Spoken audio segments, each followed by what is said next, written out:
So 30 to 70 plus is possible for everyone. So 30ಇಂದ 70 plus chance ಅಂದರೆ changes ಆಗೇ ಆಗುತ್ತೆ. 30ಇಂದ ಬಿಡ್ರಿ 50ಇಂದ anything it is possible when you practise. So what are the different strategies that you need to follow ಅಂತ ಹೇಳ್ತೀನಿ. So step by step to reach 80.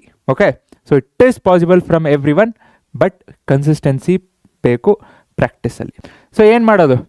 So ನಿಮ್ಮದು preparatorily if you have scored less than 50, so 50 ಆ ರೇಂಜಲ್ಲಿ ಇತ್ತು ಅಂದರೆ, so first you have to focus on this things.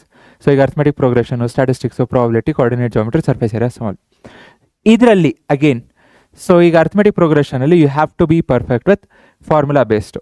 Simple sum ಮತ್ತು nth term ಇದೆಲ್ಲ ಗೊತ್ತಿತ್ತು ಅಂದರೆ ಫೈನ್, ಜಸ್ಟ್ ಚೆಕ್ ಇದೆಲ್ಲ ನನಗೆ ಗೊತ್ತಾ. So nth term, sum of nth term. ಅದೇ ಸ್ಟ್ಯಾಟಿಸ್ಟಿಕ್ಸಲ್ಲಿ ನೋಡಿದ್ರೆ ಅಂದರೆ ಮೀನ್, ಮೋಡ್, ಮೀಡಿಯನು ಹೆಂಗೆ ಫೈಂಡ್ ಮಾಡೋದು ಅಂತ. ನೆಕ್ಸ್ಟ್ ಅದೇ ರೀತಿ ಪ್ರಾಬಿಲಿಟಿಲಿ ನೋಡಿದ್ರಿ ಅಂದರೆ basic simple probability. Next coordinate geometry ಅಂತೂ ಬೇಕೇ ಬೇಕು, ಯಾವುದೋ ಡಿಸ್ಟೆನ್ಸ್ ಫಾರ್ಮುಲಾ ಅಥವಾ section formula, mid point formula.